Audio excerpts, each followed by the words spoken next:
Alors, je vous ai présenté la semaine dernière le contexte de découverte, de fouille, de ce que son inventeur a appelé la bibliothèque byzantine d'Antinopolis.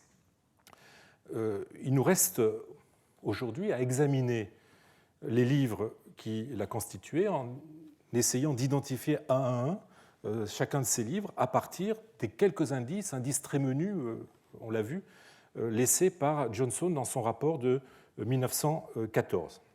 Alors suivons son évocation, certes sommaire, mais qui présente quelques indices à utiliser. Alors, vous le voyez que parmi la liste des papyrus qu'il a signalés dans son rapport, il parle de tragédie, et heureusement, il nous donne le contenu de cette tragédie. Ce sont les Phéniciennes d'Euripide. Donc, pas de problème pour identifier ce papyrus. Vous l'avez à l'écran. C'est un texte du 6e, 7e siècle. Peut-être un coupon de papyrus, puisque le verso est blanc. Ce serait alors, d'après l'hypothèse de Skythe, un exercice scolaire. Mais comme vous le voyez, l'écriture assez calligraphique de ce texte ne favorise pas cette hypothèse. Ensuite, eh bien, Johnson parle de comédie. Alors l'indication, évidemment, est vague et peut correspondre à plusieurs papyrus qui ont été trouvés à Antinopolis. Alors, serait-ce, par exemple, ce papyrus d'Aristophane, qui donne Lysistrata et Ploutos, qui est un codex de papyrus qui est malheureusement parvenu en morceaux. C'est le candidat le plus sérieux qui doit se cacher derrière la notation de Johnson.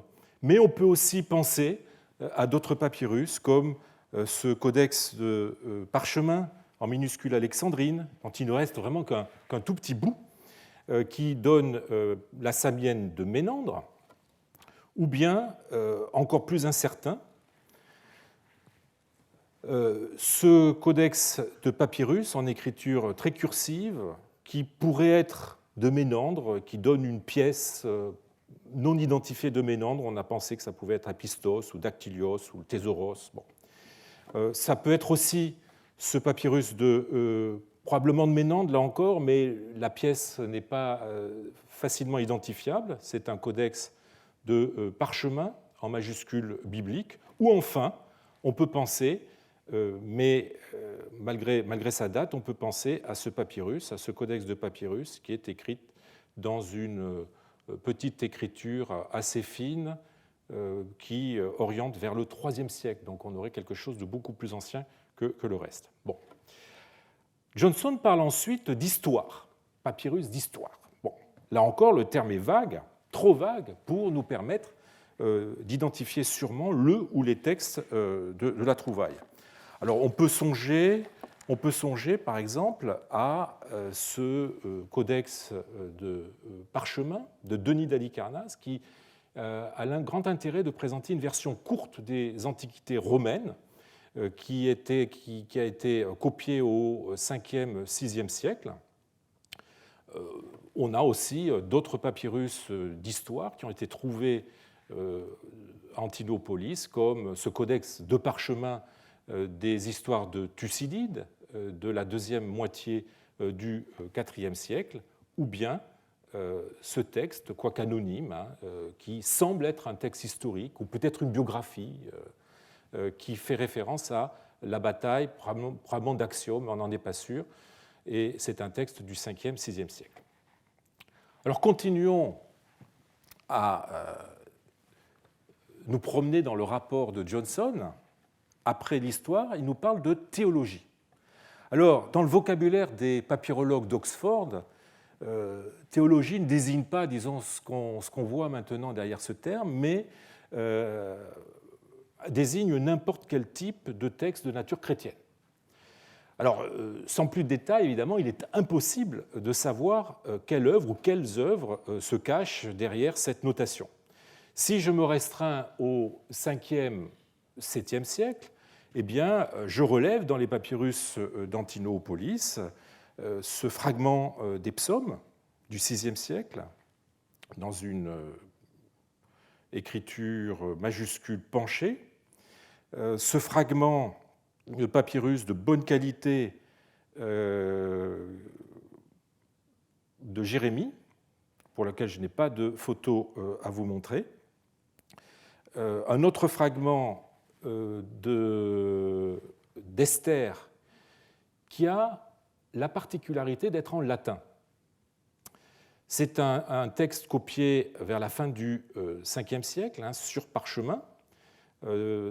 Cette traduction latine du texte biblique est à mettre en série avec deux autres fragments de codex de parchemin contenant une traduction de la Bible en latin.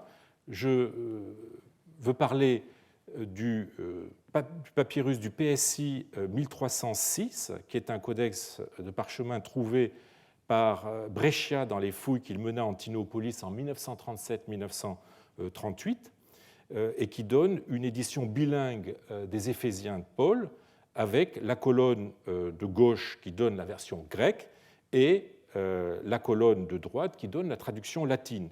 On a aussi, dans cette petite série de textes bibliques latins, on a aussi le papyrus Giesen-Kuhlmann 5-9 du VIe siècle, qui est un évangile de Luc en latin sur la page de droite et en gothique sur la page de gauche, papyrus, parchemin plus exactement, disparu à la suite de la destruction en décembre 1944 de la bibliothèque de Giessen qu'il avait acquis en 1908.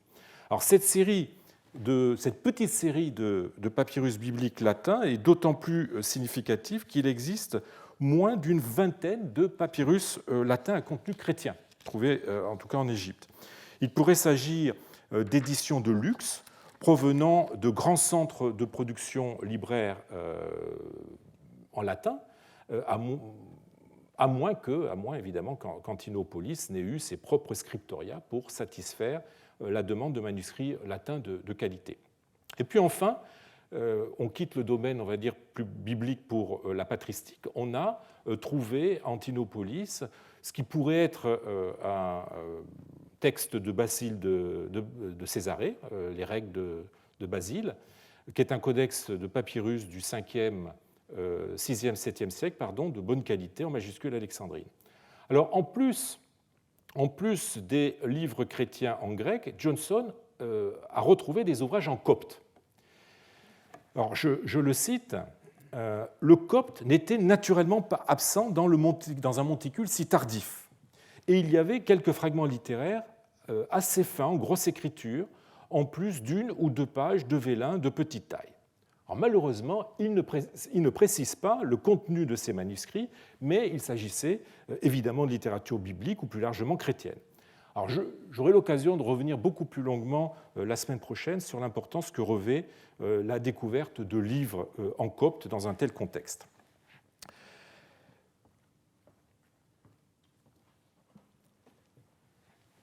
Johnson parle ensuite de grammaire.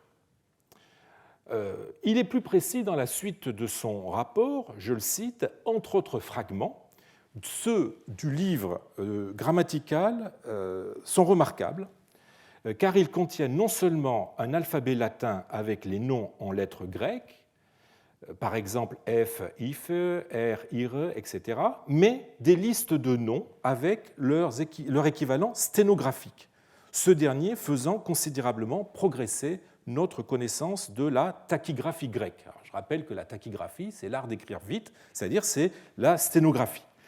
Ce papyrus est aisé à reconnaître, car c'est probablement le papyrus, ou un des papyrus les plus célèbres d'Antinopolis. Il s'agit du manuel de tachygraphie d'Antinopolis, le P. Antinoé I, un codex de papyrus écrit dans une variante de majuscule alexandrine, datable du 5e siècle. Alors, on a proposé d'y adjoindre un fragment supplémentaire qui est le papyrus Seipestein 5, mais l'écriture ne me semble pas favoriser ce raccord.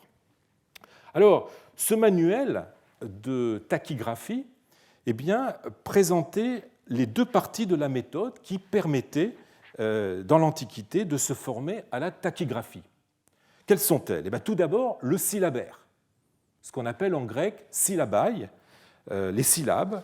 Ce syllabaire énumère les signes représentant des syllabes et des désinences, puis les signes correspondant à des mots entiers ou à des groupes de mots usuels, ce qu'on appelle en grec des sémeia monobola. Si l'on prend par exemple le fragment 2 verso, eh bien, on voit que l'espèce de lambda, que vous avez un petit peu partout ici, que cette espèce de lambda change de sens selon la place du double point qui l'accompagne. Donc ça, c'est la première partie, le syllabaire. La deuxième partie d'un manuel classique de tachygraphie, c'est ce qu'on appelle le commentaire. En grec, commentarium, qui vient évidemment du nom latin. Commentaire qui associe à chacun des 800 signes qu'il rassemble des groupes de 4 mots sans lien avec la valeur originale du signe. Alors, les signes du syllabaire, assemblés par série de 100, ils sont accompagnés de leur transcription et associés à 4 mots, ce qu'on appelle des tétrades, qui sont assemblés selon divers principes, des principes morphologiques, des principes syntaxiques, sémantiques, et qui sont classés en fonction du vocalisme de la syllabe originale. Je vous ai mis ici, donc pour le premier mot, vous voyez, c'est A, pour le deuxième, c'est une de ces lettres, ici, etc. Un élément diacritique qui représente la syllabe finale de chaque mot était disposé à côté du signe de base et permettait donc au sténographe, en relisant ces notes, de savoir pour lequel des 4 mots le signe est employé. Vous voyez, ce système qui est fondé sur une mémorisation extrêmement exigeante de centaines de signes et des associations entre ces signes et les mots du commentaire doit être beaucoup mieux connu grâce justement à ce papyrus d'Antinopolis, ainsi que d'autres papyrus qui ont été trouvés aussi à Antinopolis, et j'aurai l'occasion de revenir sur ces textes, textes qui ont été publiés par Milne dans un ouvrage qui a fait date pour l'histoire de la tachygraphie, Greek Shorthand Manuals, publié à Londres en 1934. Hélas, eh bien, c'est le passage de la théorie telle qu'elle est illustrée dans ce type de manuel, à la pratique, telle qu'elle est documentée par de nombreux documents pris en sténographie, comme celui que vous avez à l'écran, eh bien c'est cela ce passage de la théorie à la pratique, qui pose encore des problèmes et qui fait que la tachygraphie antique est encore un mystère pour nous, avis aux amateurs, si certains sont intéressés de se lancer dans le déchiffrement de la tachygraphie, par exemple, ce texte inédit est encore incompréhensible. C'est un texte de l'Académie qui, sur son verso, donc un papyrus qui, sur son verso, contient plusieurs lignes de tachygraphie. Si la tachygraphie est un mystère pour nous, elle était un art extrêmement difficile dans l'Antiquité, si l'on en croit la lettre 333 de saint Basile, qui est adressée à Notarios. Alors, Notarios ne veut pas dire notaire, mais signifie tachygraphe, sténographe. Alors, je le cite, les paroles ont une nature ailée. Voilà pourquoi elles ont besoin de signes afin que le scribe les saisisse dans la rapidité de leur vol. Toi, mon enfant, forme complètement tes signes d'écriture et ponctue logiquement les passages. Vous voyez, dans le terme de ponctuer qu'il utilise, évidemment, il faut y reconnaître la position des fameux points discriminants autour des signes. Une petite erreur, continue Basile, une petite erreur peut vicier un long discours, mais la diligence du scribe présente avec rectitude ce qui est dit. Alors, sur le dernier folio de ce manuel, on trouve un texte tout à fait intéressant. C'est un alphabet latin, à la fois, vous voyez, en minuscule et en majuscule, cette écriture qu'on appelle la capitale rustique. Et ce qui est intéressant, c'est de voir que les lettres sont accompagnées de leur valeur phonétique en grec. Vous voyez que A, il y a un petit alpha. Là, vous avez le B, et dessus, on a marqué en grec B, le C, K, le D, D, etc., le F, IF, etc., etc. Donc, on a le nom des lettres latines translittérées en grec. La présence de cet alphabet dans un manuel de tachygraphie montre que ce manuel s'adressait à des personnes se destinant au service de l'administration où le latin, langue du droit, langue aussi du pouvoir central, était encore utilisé. Mais je ne veux pas brûler les étapes, je reviendrai longuement sur ce problème la semaine prochaine. D'après la formulation du rapport de Johnson, des papyrus grammaticaux ont été retrouvés en plus du papyrus du manuel tachygraphique. Alors, quoique le terme de grammatical soit employé de façon assez vague par Johnson, et d'ailleurs la tachygraphie en soi n'est pas réellement de la grammaire, les papyrus qui pourraient correspondre le mieux à cette catégorie sont soit cet épitomée d'Hérodien, le Décatolica prosodien, codex de parchemin du IVe siècle, je n'exclurai pas d'ailleurs le début du Ve siècle, ou soit cette grammaire élémentaire d'après Denis Le Trace, qui est un feuillet écrit recto verso, à moins qu'il s'agisse d'un codex du IVe siècle, dans une écriture assez irrégulière qui fait penser à l'écriture d'un écolier, ce qui la rend d'ailleurs difficile à dater. On a proposé le IVe siècle, j'inclinerai plutôt pour le Ve. Quoi qu'il en soit, il s'agit moins d'un livre à proprement parler que d'un cahier d'école ou d'un cahier d'écolier. Le texte conservé suit l'Ars Grammatica de Denis Le Trace, qui est un grammairien du IIe siècle avant Jésus-Christ, en proposant des séries de définitions. Alors, par exemple, sur le verso, à la colonne 2, on a, je cite, « Il y a 3 genres, masculin, féminin, neutre. Il y a 3 nombres, singulier, duel, pluriel. Il y a 5 cas, nominatif, génitif, datif, accusatif, vocatif, etc. » Alors, passons à un autre groupe de papyrus, ce que Johnson signale dans son rapport des papyrus de médecine. Les fouilles de Johnson ont mis au jour un nombre exceptionnellement élevé de papyrus médicaux. Mais on en est réduit à devoir supputer lesquels furent découverts le 17 décembre 1913. Alors, les 2 plus grands médecins grecs y sont représentés avec une prépondérance pour le plus ancien, Hippocrate. On a une édition du pronostic et des aphorismes d'Hippocrate, un très beau codex de parchemin qui est daté de façon variable. Les éditeurs avaient proposé le IIIe siècle, mais il semble que ce soit plutôt du Ve. C'est un manuscrit en parchemin écrit en majuscule alexandrine, dont l'élégance contraste avec la basse qualité de la copie, orthographe défaillante, textes divergents souvent des manuscrits médiévaux et livrant des variantes généralement inférieures, dues entre autres à des erreurs de lecture ou des lapsus calami. Notons par ailleurs que les 2 œuvres de cet exemplaire, les 2 œuvres d'Hippocrate, se suivent dans un ordre non canonique, qui est même opposé à celui des manuscrits médiévaux, et plus important, à l'ordre de leur lecture dans le curriculum des études médicales, où le pronostic était étudié juste après les aphorismes qui est le texte de base que l'on lit lorsqu'on commence à étudier la médecine. On aurait donc vraisemblablement un codex composite contenant un choix d'œuvres d'Hippocrate et peut-être d'autres auteurs, puisque le nom d'Hippocrate est précisé dans le titre des aphorismes, ce qui pourrait vouloir dire qu'il y avait des œuvres d'autres auteurs, copiées indépendamment des éditions standards de cet auteur ou selon des choix imposés par le commanditaire en fonction de ses besoins.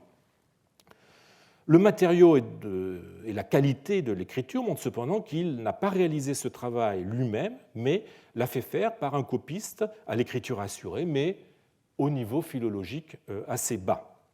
On notera l'absence d'annotation en dehors des manchettes qui ont été rajoutées, qui semblent être de première main et qui aident le lecteur à s'orienter dans l'œuvre en donnant des titres, le sujet principal d'un ensemble d'aphorismes.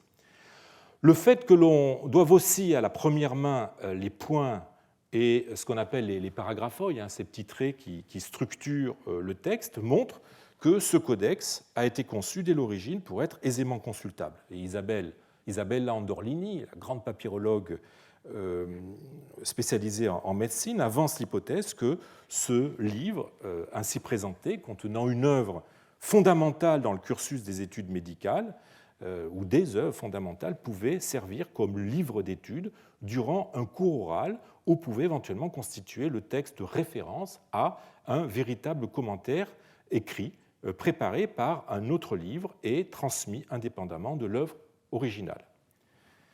Alors, à côté de ce codex de parchemin, on a découvert aussi à Antinopolis un codex de papyrus, toujours des aphorismes, qui date de la fin du VIe ou du début du VIIe siècle. C'est un codex d'assez grande taille, dans une majuscule inclinée assez irrégulière. C'est un exemplaire bas de gamme, qualité inférieure du papyrus, comme vous le voyez, mauvaise orthographe, erreurs de copie et textes déficients, qui sont autant d'indices d'une copie qui n'est pas de très grande qualité. Toujours les aphorismes d'Hippocrate avec ce codex de papyrus du VIe siècle sont des fragments d'un codex qui, lui, devait être, qui était de qualité moyenne, et qui présente la particularité d'avoir le texte d'Hippocrate écrit dans une majuscule penchée. Alors vous le voyez ici sur les fragments supérieurs, vous voyez cette écriture qui est plus grosse que celle qu'on a en bas, une écriture penchée, assez irrégulière, et qui est entourée de scolies dans les marges, écrites dans une écriture informelle droite, comme vous pouvez le voir sur ces fragments. Cet exemplaire présente ainsi toutes les caractéristiques d'un exemplaire qui a servi à l'étude d'Hippocrate. Donc ces caractéristiques, et notamment le fait que les annotations marginales n'ont pas de rapport avec les scolies connues aux aphorismes, ont conduit Isabella Andorlini à conclure que cette édition des aphorismes se présente comme une production autonome, peut-être mise en place dans le cadre d'une pratique scolaire et académique institutionnalisée, utilisant des matériaux composites, parfois en accord avec les commentaires des iatrosophistes alexandrins. Vous savez, ces iatrosophistes sont des personnages typiques de la vie intellectuelle alexandrine, qui étaient à la fois médecins, philosophes et rhéteurs. Toujours d'Hippocrate, un codex de papyrus qui livre la superfétation et maladie des femmes. Nous sommes au VIe siècle. C'est un codex de qualité moyenne, écrit dans une majuscule légèrement inclinée, qui donne deux œuvres d'Hippocrate dans une succession directe qui n'est pas attestée par la tradition manuscrite médiévale. Toujours d'Hippocrate, et ce sera le dernier livre d'Hippocrate dont je traiterai aujourd'hui, c'est un codex de papyrus qui donne la nature de l'homme, 15 et 16, codex de basse qualité, écrit de façon très informelle, comme vous le voyez, une écriture penchée irrégulière qui n'est pas celle d'un copiste professionnel. Alors on passe au deuxième grand médecin qui a tant marqué l'histoire de la médecine jusqu'à l'époque moderne. Il s'agit évidemment de Galien. Galien, dont on n'a trouvé à Antinopolis qu'un seul papyrus. C'est un codex de papyrus du VIe siècle qui donne de la composition des médicaments selon leur genre. Vous voyez, je vous donne à l'écran le détail d'un seul fragment. On a trouvé 37 fragments, donc provenant d'une édition grand format, de bonne qualité, écrite dans une majuscule penchée régulière, selon une mise en page soignée. Le texte, malgré tout, présente de très nombreuses singularités par rapport à celui des manuscrits médiévaux. Vous voyez, c'est quelque chose qui revient constamment. On a affaire à des textes dont la tradition, qui se différencient très nettement de la tradition, et la tradition manuscrite médiévale, j'aurai l'occasion de revenir là-dessus. Outre donc les livres de ces deux grands médecins, on a trouvé en Antinopolis 20 adespotas et 20 papyrus, on va dire, divers que l'on peut répartir dans les catégories suivantes. Alors, tout d'abord, eh bien, des traités ou des encyclopédies de nature diverses. Alors, je présenterai ces textes très sommairement. On a notamment ce codex de papyrus qui semble donner un texte de Materia Medica, un traité peut-être sur les régimes, d'un auteur non identifié mais qui cite Hippocrate, un traité indéterminé, là encore peut-être sur les régimes. Vous voyez, c'est un codex de relativement bonne qualité, écrit dans une majuscule penchée soignée.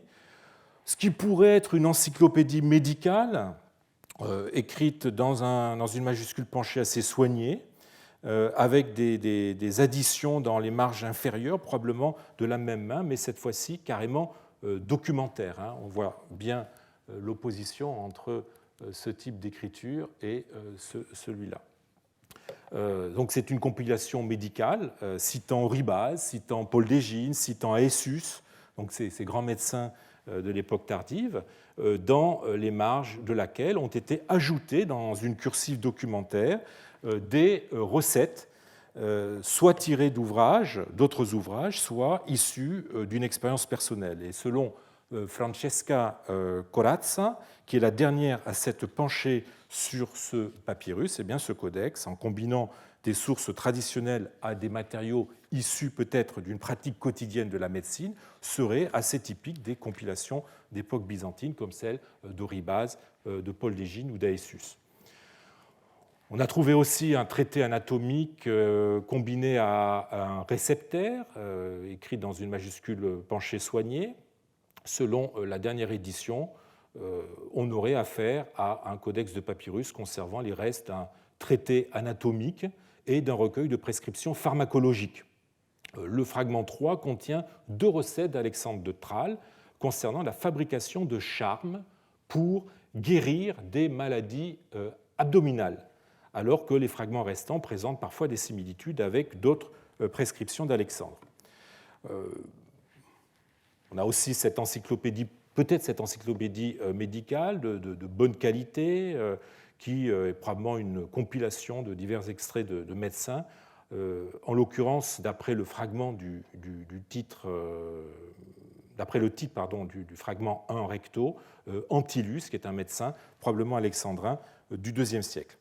Puis, on a une série de fragments dont, pour certains, la nature du contenu n'est pas évidente. Alors, je n'y insisterai pas, vous les avez ici à l'écran. La deuxième catégorie de ces adespotas, eh bien, ce sont tout simplement des recettes médicales dont on a au moins 6 exemples à Antinopolis.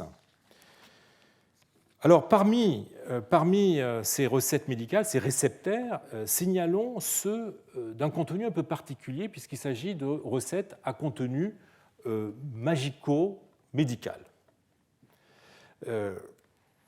Ce codex de papyrus de basse qualité, écrit dans une étroite écriture semi-littéraire, avec une orthographe qui laisse à désirer, présente des ingrédients de la pharmacopée et des vocables médicaux qui se mêlent à des éléments à fort caractère magique, comme le titre de certaines recettes. Alors je vous en donne 2, charme protecteur contre la fièvre, ou bien pour ceux habités par un démon.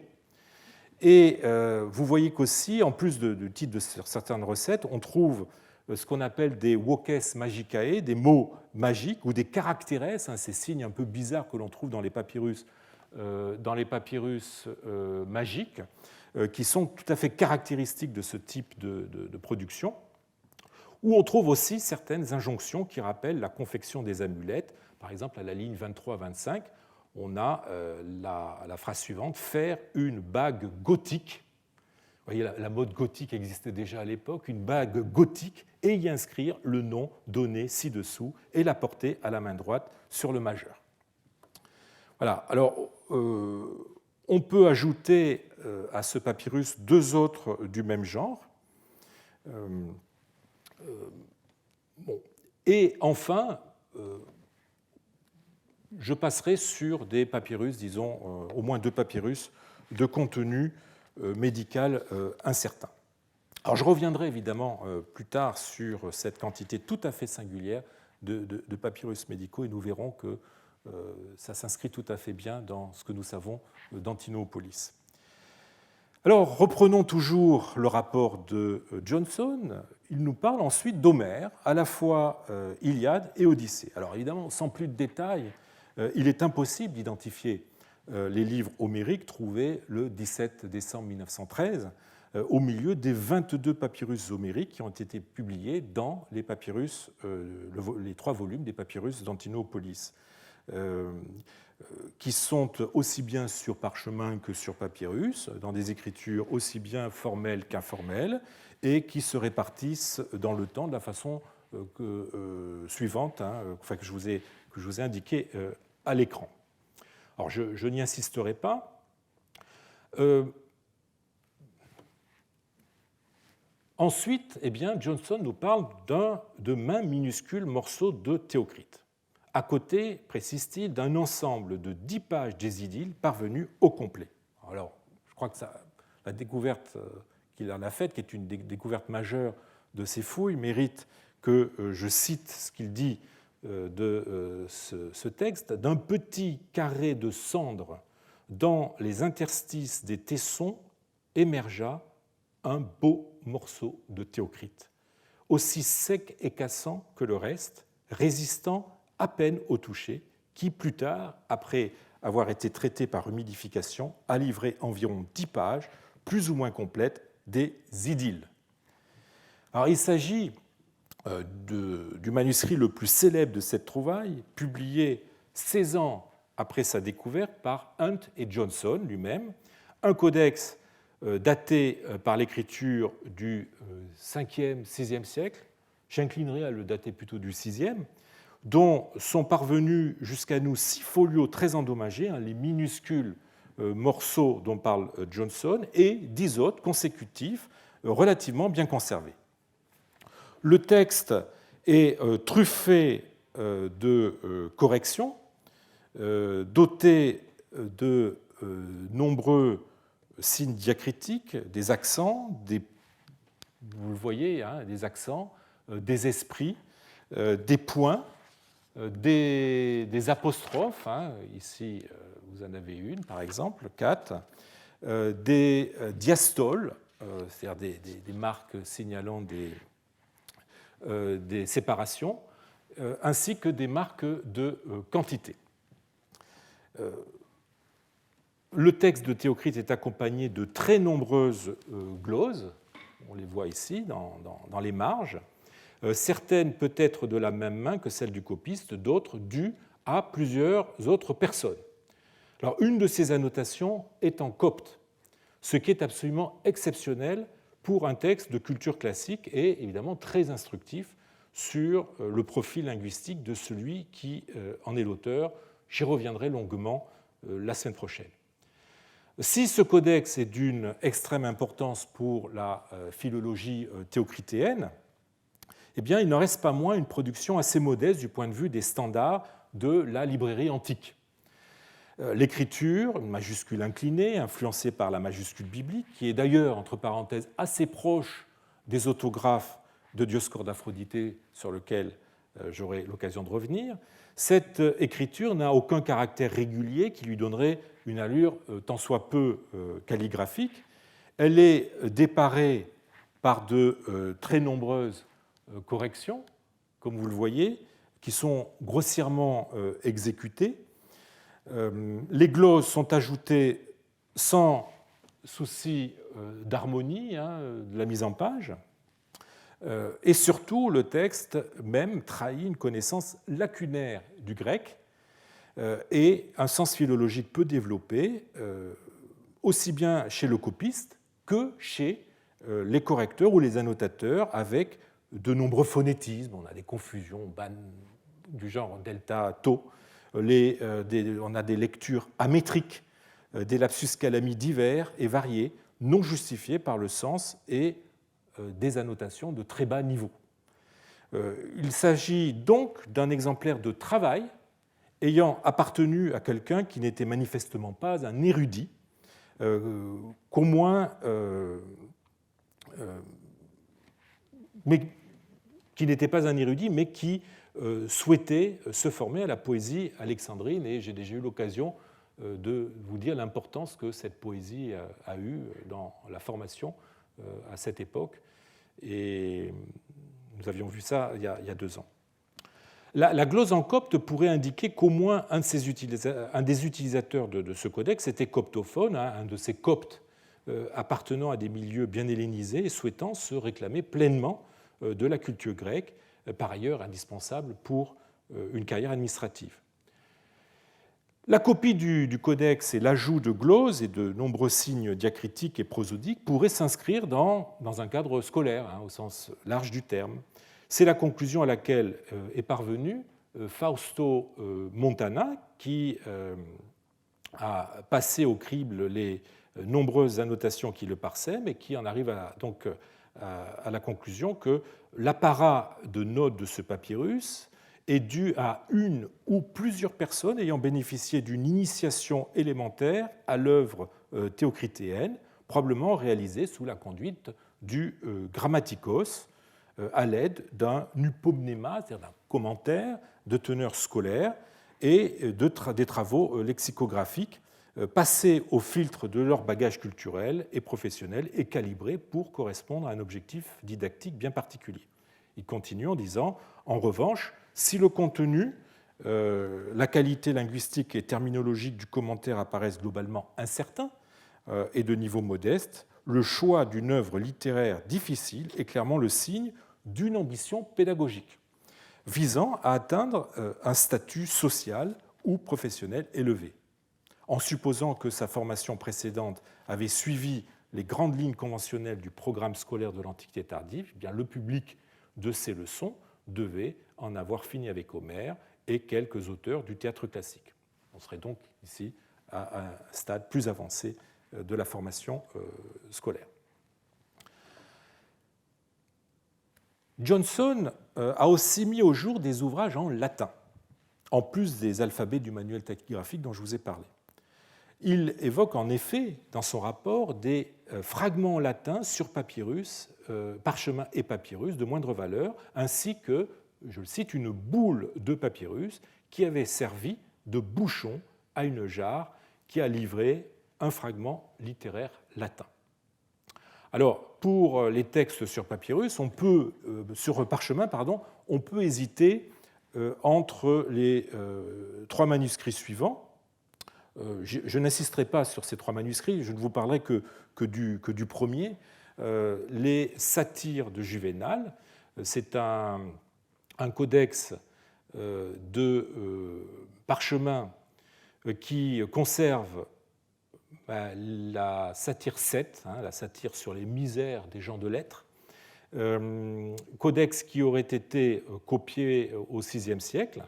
L'écriture relève de ce que l'on appelle l'onciale BR, à cause de la forme caractéristique de son B, qui s'élance au-delà de la ligne supérieure d'écriture, et de son R, dont l'élément final est horizontal.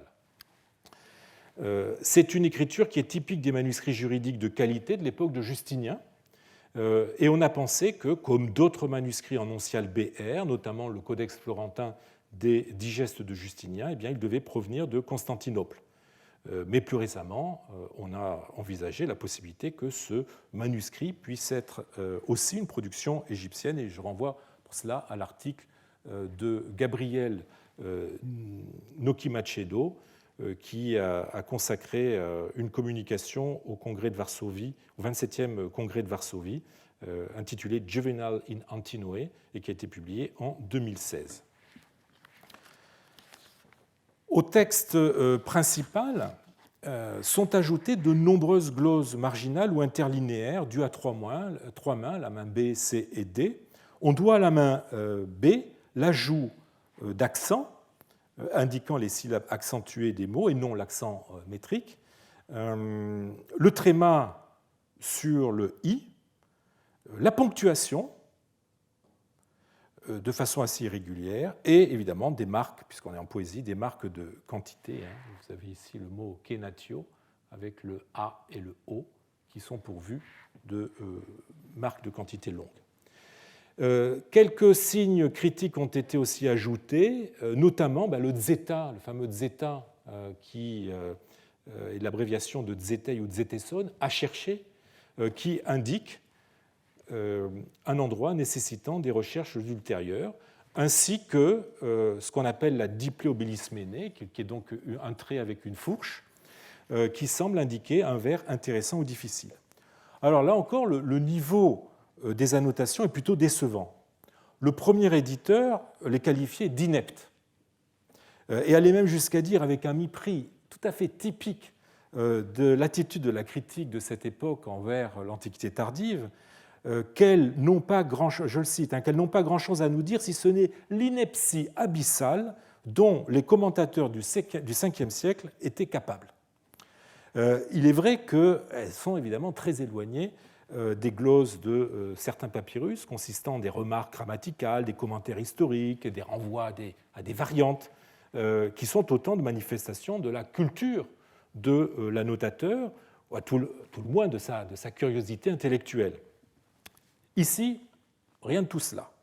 Les nombreuses glosses qui truffent cet exemplaire sont d'un niveau élémentaire et n'ont aucun point de contact avec les scolies des manuscrits médiévaux de Juvénal.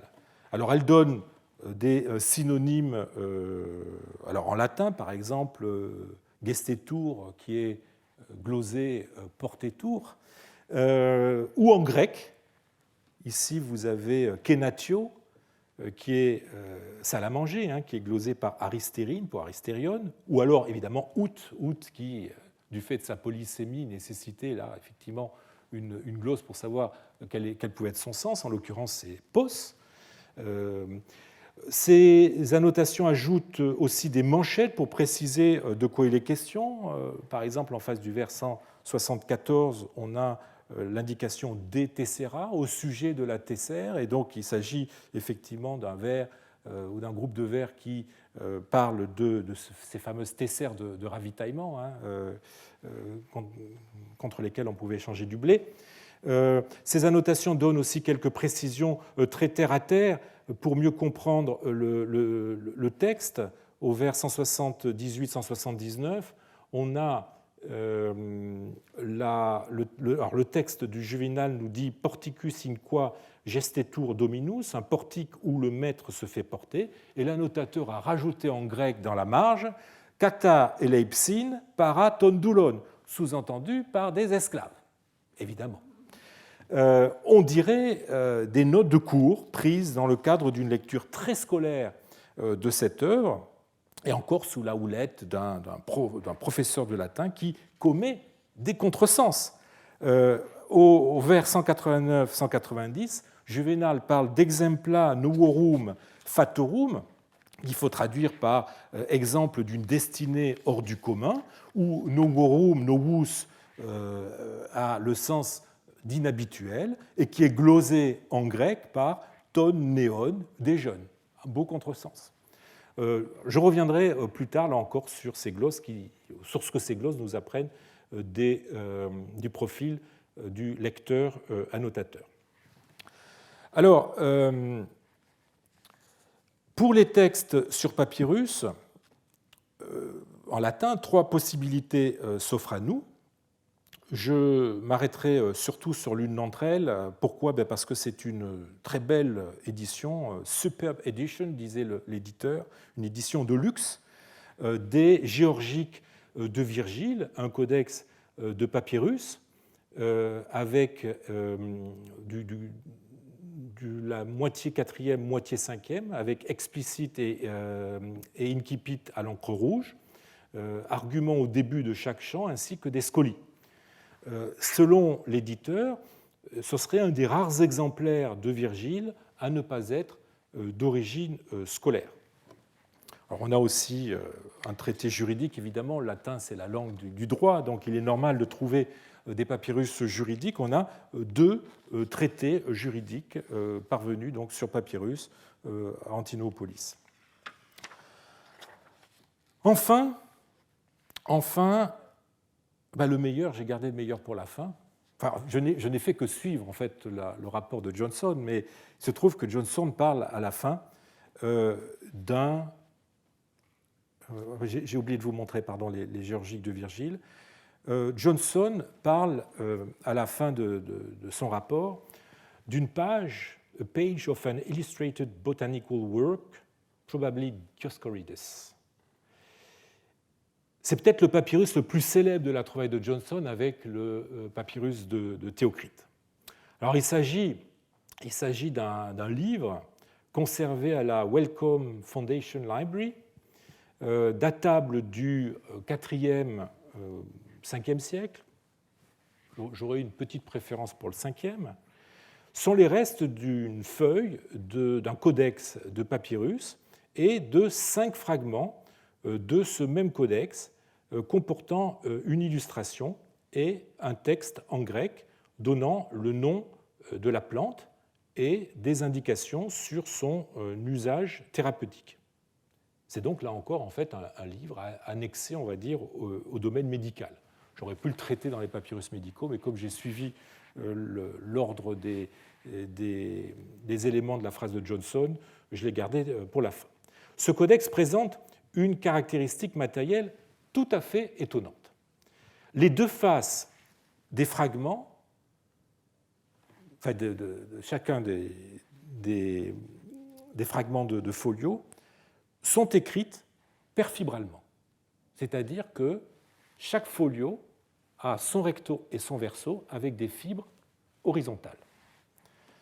Cela signifie que chacune des feuilles qui ont servi à confectionner ce codex est constituée en fait de 2 feuilles collées l'une à l'autre, de telle sorte que leur face perfibrale soit seule visible. Alors comment expliquer cette anomalie? Il existe de rares exemples de codices formés de feuillets résultant du collage de 2 autres. Ainsi, le Papyrus Panopolis Biti, qui est un codex documentaire donnant un registre de reçus fiscaux édité dans les Papyrus de Panopolis 19 et qui date de 339-345, constitué de 2 rouleaux ayant servi environ 45 ans plus tôt à consigner une correspondance administrative. On est en 298-300. Les 2 rouleaux étaient, selon l'usage, écrits évidemment sur leur face antérieure, c'est-à-dire sur la face qui présente les fibres horizontales, la face perfibrale. On a donc collé ensemble les 2 faces écrites de façon à obtenir un rouleau dont les 2 faces correspondaient aux côtés anépigraphes des 2 rouleaux d'origine. On a ensuite découpé ce rouleau en feuilles pour en faire un codex. C'est donc pour des raisons de recyclage que ce codex de Panopolis est constitué de feuilles collées 2 à 2. On observe le même phénomène pour quelques rares codices littéraires comme le papyrus Armim 6-9 ou le papyrus Bourrian 41 AB, qui sont des restes de rouleaux administratifs du IIe siècle, dont les faces écrites ont été collées les unes contre les autres pour confectionner un codex contenant des textes bibliques et homilétiques en copte et en grec. Mais dans tous les cas parallèles que je viens d'avancer, il s'agit de rouleaux récupérés. Les faces restant disponibles dans la seconde phase d'utilisation pour les copies en codex, mais les faces restant disponibles ne présentent jamais la même orientation fibrale. C'est-à-dire que d'un côté, vous avez des fibres horizontales, de l'autre des fibres verticales. Or, dans le cas de notre herbier, les faces sont toutes perfibrales. Aussi doit-on en conclure que ce codex au folio collé n'a pas été constitué à partir d'un rouleau usagé, mais que les folios ont été doublés volontairement. Ce qui explique d'ailleurs, contrairement au cas de rouleaux transformés en codices, l'absence de colécis, ces fameuses collures entre les différents feuillets, les colématins, absence de colécis visible sur les fragments conservés, comme si on avait essayé de coller ensemble des colématas de façon à ce qu'aucune jointure ne vienne parasiter la surface des pages.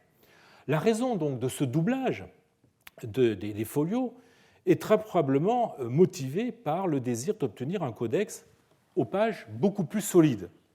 Et donc, loin d'être une preuve, comme on a pu l'affirmer, que ce codex était conçu comme un objet de luxe, son écriture n'a rien de calligraphique, eh bien, ce doublage avait pour but de prévenir les usures ou déchirures qui n'auraient pas manqué de se produire par une consultation répétée de l'ouvrage. C'est donc, vous voyez, un livre de travail très souvent consulté, peut être utilisé par un médecin ou par un apothicaire, un pigmentarius. Alors, le folio le mieux conservé est consacré d'un côté à une plante qui s'appelle le Synphyton. Son nom scientifique est le Synphytum officinale L, qu'on appelle plus communément la consoude officinale, ou bien l'oreille d'âne, ou la langue de vache. Et on apprend par le texte grec qui l'accompagne que cette plante, je cite, une fois broyée, traite tous les types de saignements et ressoude les plaies et les tendons sectionnés. Elle traite aussi l'expectoration du sang. Après, on a une lacune. Alors, l'autre face de ce feuillet est consacrée au phlomos, au Verbascum thapsus L, qu'on appelle plus communément la molène bouillon blanc, dont on apprend, toujours par le texte qui accompagne l'illustration, qu'elle traite les personnes atteintes de douleurs et de toutes sortes de lassitudes. Alors, ce papyrus est le seul herbier illustré qui nous soit parvenu sur papyrus avec l'herbier de Theptunis du IIe siècle, le P. Theptunis de 679.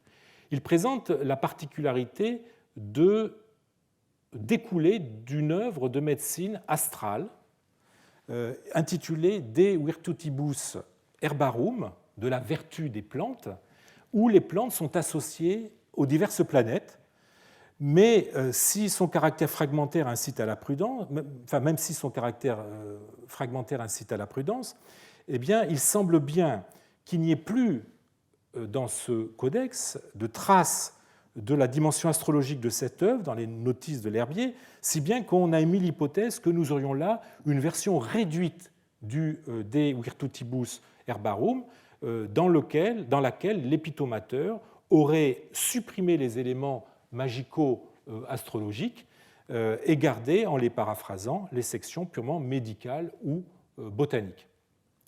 D'autres papyrus d'Antinopolis, peut-être d'ailleurs également trouvés au même moment que notre herbier, ont conservé une dimension magique associée à une finalité médicale. J'ai eu l'occasion de vous en montrer des exemples, montrant par là même la frontière, évidemment, souvent labile, entre médecine et magie, qui se mêle dans ce qu'on appelle la iatromagie ou la iatromathématique. Alors voilà les livres que l'on peut identifier comme ayant été exhumés le 17 décembre 1913. J'aurais voulu y inclure le fameux papyrus des Origes, qui, quoique datant de la même période que les manuscrits de la bibliothèque byzantine, a été découvert quelques jours plus tard, en 1914, et dans un autre com. Mais je ne résiste pas au plaisir de vous montrer ce fleuron de l'illustration, enfin ce fleuron des papyrus illustrés. En tout cas, pour revenir à la découverte du 17 décembre 1913, Johnson précise que des papyrus documentaires se trouvaient avec eux. C'est un détail important que je voudrais citer. Les documents ont laissé peu de témoignages de valeur, mais en plus du grand rouleau en bon état contenant une lettre et une partie d'un contrat de prêt concernant un habitant du Nomoxérenquite, une boule de papyrus qui avait servi de bouchon à une jarre a livré à la fois un fragment littéraire latin, on l'a vu tout à l'heure, et les restes d'un registre foncier de gué basiliqués et idiotiqués, c'est-à-dire de terres royales et de terres privées. Alors, est-ce que l'on est en mesure d'identifier ces papyrus documentaires à la lecture de ces quelques indices? Et si oui, peuvent-ils apporter quelques lumières sur le contexte d'utilisation de ces livres? Alors, le registre foncier pour lequel Johnson donne quelques précisions est inidentifiable. Aucun texte jusqu'ici édité ne comporte les mots cités par Johnson. Il s'agit donc soit d'un document inédit, soit on a affaire à une mauvaise lecture de Johnson. Pour ce qui est des deux autres documents, l'identification peut être menée sur des bases plus solides. Le contrat de prêt dont parle Johnson est sans nul doute le papyrus Antinopolis 203, qui est un contrat donc passé entre le cordonnier Jacob, originaire d'Oxyrhynchos, et le bucellaire, c'est-à-dire un membre d'une unité plus ou moins paramilitaire, Anastase, surnommé le soldat, pour la modeste somme de 2 sous d'or moins 8 carats. Les éditeurs Bards et Tsidiakous le dataient de 475, mais il a été démontré depuis que cet acte a été rédigé en 580. Le grand rouleau dont parle Johnson, contenant une lettre, alors là on est plus embarrassé, il peut s'agir soit du papyrus Antinopolis 294, une lettre d'un certain Zacharie à un comte dont le nom est en lacune et datable par l'écriture du VIe siècle, soit le papyrus Antinopolis 3 188, qui est une lettre officielle, datable par l'écriture des 6e, 7e siècle, adressée à un gloriosissime qui est très certainement le duc de Thébaïde, d'après les lignes 19-20, je vous cite le texte. Vous qui avez du pouvoir sur chacun de ceux qui ont des responsabilités dans l'administration de votre province. Cette expression, évidemment, laisse entendre qu'il s'agit du duc, c'est-à-dire du gouverneur de Thébaïde.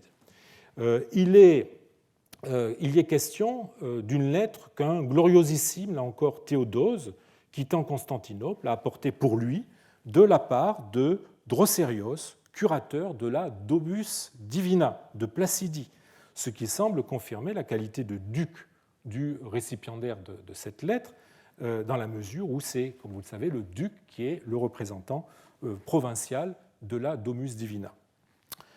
Alors, il est plus probable que les remarques de Johnson sur ce grand rouleau s'appliquent plutôt à la seconde lettre, car des deux lettres, c'est elle qui présente des dimensions qui correspondent le mieux à un large roll. Nous sommes à une époque où les lettres étaient écrites transversa carta, c'est-à-dire sur un rouleau de papyrus qui est tourné à 90 degrés. Donc la hauteur de la lettre correspond à la longueur du rouleau et la largeur à sa hauteur. Or, le rouleau faisait la plupart du temps environ 30 cm de haut. Autrement dit, les dimensions du papyrus Antinopolis 94 sont dans la normale, ce qui n'est pas le cas du 188, qui implique un rouleau d'une hauteur, autrement dit d'une largeur, évidemment si on le tourne de 90 degrés, de 37 cm, ce qui est beaucoup.